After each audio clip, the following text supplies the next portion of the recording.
പത്തനംതിട്ടയിലെ CITU പ്രവർത്തകൻ ജിതിന്റെ കൊലപാതകത്തിൽ 5 പേർ കൂടി പിടിയിൽ. 3 പേർ നേരത്തെ പിടിയിലായിരുന്നു. വിശദാംശങ്ങളുമായി ശ്രീജി ചേരുന്നു.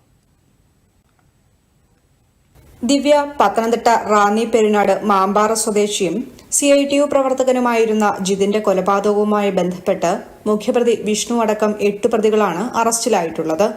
ആദ്യം 3 പ്രതികളെ പിടികൂടിയെങ്കിലും 5 പ്രതികൾ രക്ഷപ്പെട്ടിരുന്നു. ഇവരെ ആലപ്പുഴ ജില്ലയിലെ നൂറനാട് നിന്നും കൊലയ്ക്ക് ഉപയോഗിച്ചെന്ന് കരുതുന്ന ആയുധങ്ങൾ ഉൾപ്പെടെ പിടികൂടി. രാഷ്ട്രീയ കൊലപാതകമല്ലെന്ന നിഗമനമെങ്കിലും രാഷ്ട്രീയ കൊലപാതകമാണോ എന്ന കാര്യവും പോലീസ് അന്വേഷിക്കുന്നുണ്ട്. ജില്ലാ പോലീസ് മേധാവിയുടെ മേൽനോട്ടത്തിൽ റാന്നി DYSP R ജയരാജ് അടക്കമുള്ള ഉദ്യോഗസ്ഥരുടെ നേതൃത്വത്തിലാണ് ഊർജിതമായ അന്വേഷണം നടന്നുവരുന്നത്.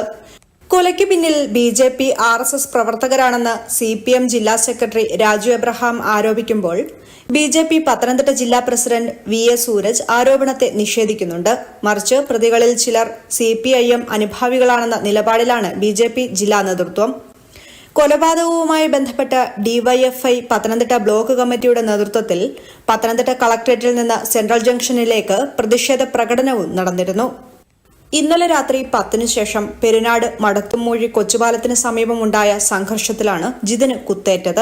ആദ്യം പെരുനാട് PHCയിലും തുടർന്ന് പത്തനംതിട്ടയിലെ സ്വകാര്യ ആശുപത്രിയിൽ എത്തിച്ചെങ്കിലും ജീവൻ രക്ഷിക്കാനായില്ല.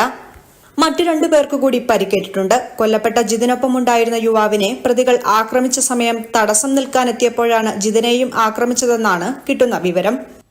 കോട്ടയം മെഡിക്കൽ കോളേജിൽ നിന്ന് പോസ്റ്റ്മോർട്ടത്തിന് ശേഷം മൃതദേഹം പത്തനംതിട്ടയിൽ എത്തിക്കും. തുടർന്ന് ജനറൽ ആശുപത്രി മോർച്ചറിയിൽ സൂക്ഷിക്കും. വിദേശത്തുള്ള ബന്ധുക്കൾ എത്തിയ ശേഷമാകും സംസ്കാര ചടങ്ങുകൾ നടക്കുക.